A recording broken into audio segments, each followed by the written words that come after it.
আমার প্রিয় দিনী ভাই ও বোনেরা, আসসালামু আলাইকুম। আজকাল আমাদের মধ্যে ধৈর্য শক্তির খুবই অভাব। কারণ আমরা মাঝে মাঝে ভুলে যাই আল্লাহর পরিকল্পনা আমাদের চিন্তার চেয়েও উত্তম। তাই আজ আপনাদের এমন একটি গল্প শোনাবো যা শুনলে আপনাদের ধৈর্য একটু হলেও বাড়বে ইনশাল্লাহ। গল্পটি ছিল হজরত ইমরান রাদিয়াল্লাহু তাআলা আনহু এর স্ত্রীর। হজরত ইমরানের স্ত্রী ছিলেন নিঃসন্তান।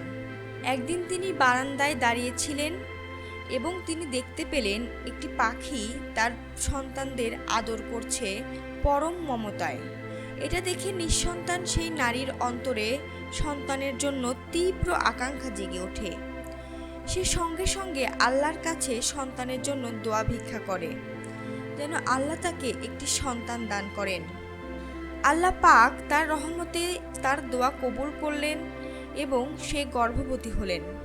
এতে সে এতটা খুশি হন যে তার রবের প্রতি কৃতজ্ঞতায় প্রতিজ্ঞা করেন যে তার সন্তানকে বায়তুল মুকাদ্দাসের খেদমতে ন্যস্ত করে দিবেন। কিন্তু এই প্রতিজ্ঞা করার সময় তিনি ভাবেননি যে তার গর্ভে ছেলে সন্তান আসবে কি মেয়ে, কারণ বায়তুল মুকাদ্দাসের খেদমতে তো মেয়ে সন্তানকে নিয়োজিত করা সম্ভব নয়।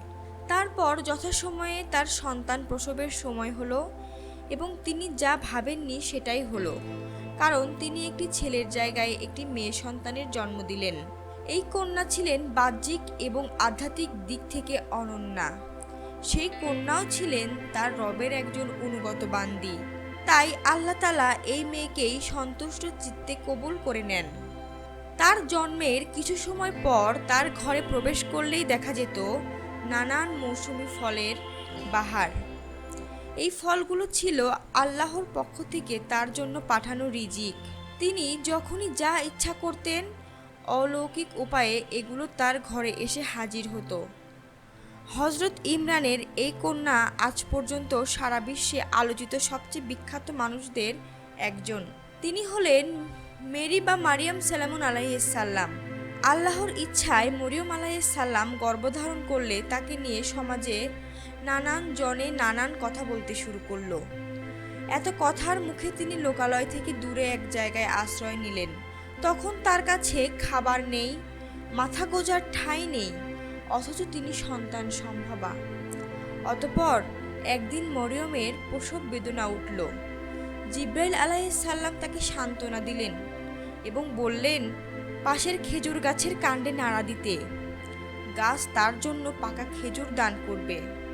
তাহলে বন্ধুরা, এত এত কষ্টের মধ্যে আল্লাহ কি চাইলেই পারতো না তার রিজিকের ব্যবস্থা করতে?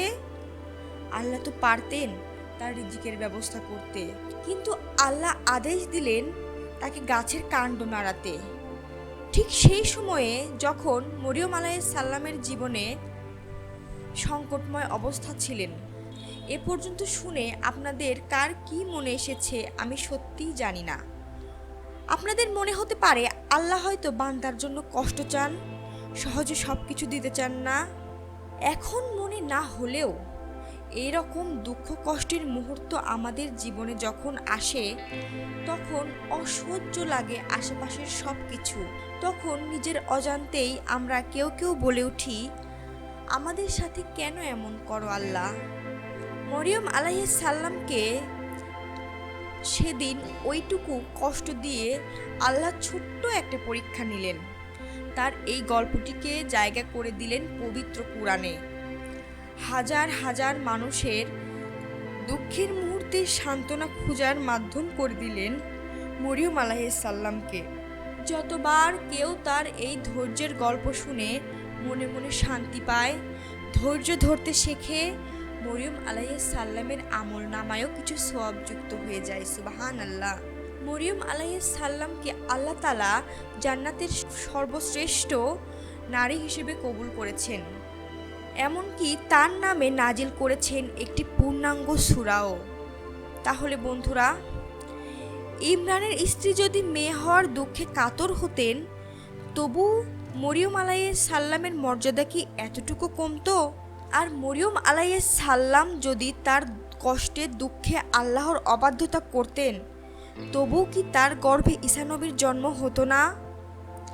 আল্লাহর পরিকল্পনা অনুযায়ী কিন্তু সবই হতো, কিন্তু আল্লাহ তাদের সামরিক পরীক্ষায় ফেললেন মাত্র, তাও শুধু এই জন্যই যে তিনি যেন তাদের মর্যাদা বৃদ্ধি করে দিতে পারেন।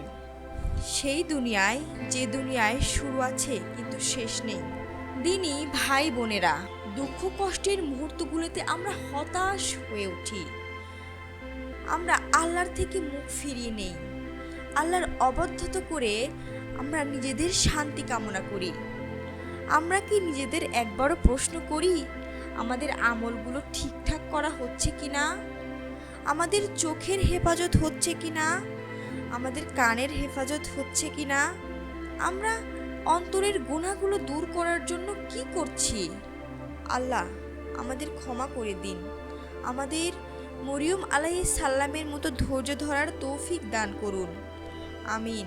তো দিনী ভাই ও বোনেরা, আপনাদের যদি এই ভিডিওটি ভালো লেগে থাকে এবং এরকম ভিডিও আরও পেতে হলে আমাদের চ্যানেলটি সাবস্ক্রাইব করবেন এবং আমাদের পাশে থাকবেন।